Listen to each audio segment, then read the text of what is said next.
We all tend to spend a lot of time these days in a gripping motion with our hands over our keyboards or over our steering wheels. And over time, this can create things. It can lead things to things like carpal tunnel syndrome or even osteoarthritis.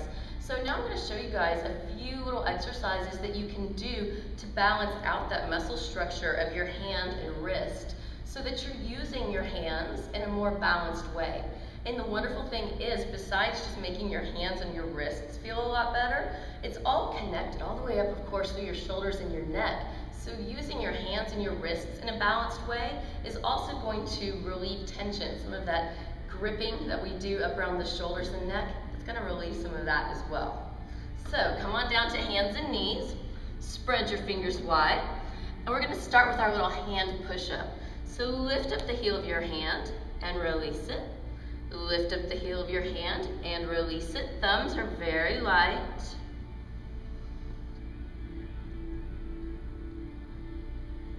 Now if this feels too easy, just lean forward onto it a little bit more. Put a little more weight onto it.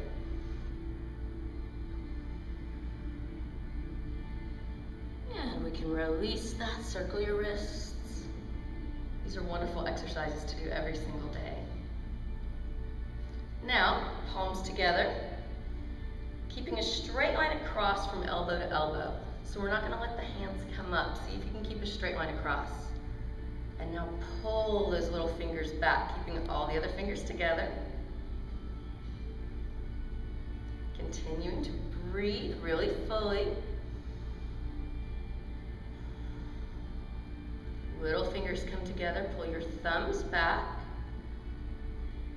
As you're doing this, you can also curl your toes under. Sit back on your heels. We can stretch out our toes and our feet while we're at it. Thumbs come back together. Ring fingers pull back. So you probably already feel this. What it's doing is strengthening the muscles that oppose the gripping motion that we tend to do all day long. So we're strengthening the muscles that tend to open our hand. Release your ring fingers, index fingers pull back. Drawing that breath all the way up, breathing from your belly all the way up to your chest, all the way up to your collarbones. And release index fingers, pull your middle fingers back.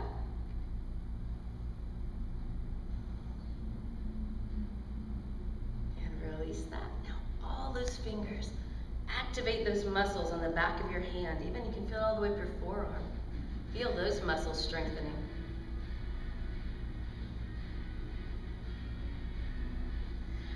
Release that. Circle his wrists. Woo, nice big range of motion. Circling both directions. And then come forward and wiggle those toes. Woo. Now let's stretch out our wrists. So place the top of your hand on the floor with your palm facing upwards. And when you start off, try to even draw your thumb towards the floor. If this feels like it's too intense, just slide your hands back towards your feet a bit. That makes it a little gentler. And now lift your thumb up to your little finger, keeping all the other fingers down. And now lift all the other fingers up to meet it and breathe into that forearm. Breathe into your hand, into your wrist. Letting your breath shine the light into any of those little tight spots, any of those dark spots.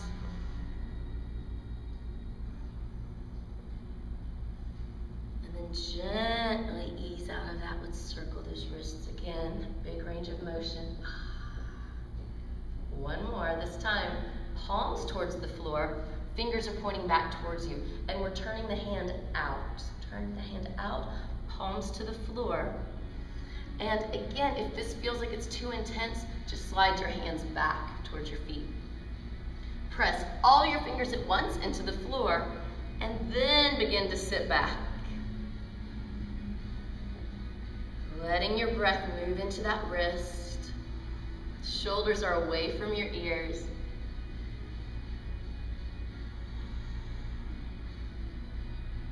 And then ease forward to release on out of this. Circle those wrists. Now when you come back to hands and knees, place the ball of your hand on the floor first. So we're pulling the fingertips up, pulling the heel of the hand up. Then set your fingertips down. And lastly, that wrist. Anytime our hand is on the floor, this is the weight distribution that we want to have on our hand. We don't want to sink onto the wrist. Instead, you want only a third of the weight to be on your wrist, a third of it to be across the ball of your hand, and a third on your fingertips. Really nothing on the thumbs. Keep those thumbs very light so that you can have them around, have them functional for another 150 years or so. So that weight is equally distributed across that entire hand, and just feel how grounded that feels. Let yourself feel that alignment, claim that. Remembering, let your body remember this is the alignment that we want to have anytime we place those hands on the floor.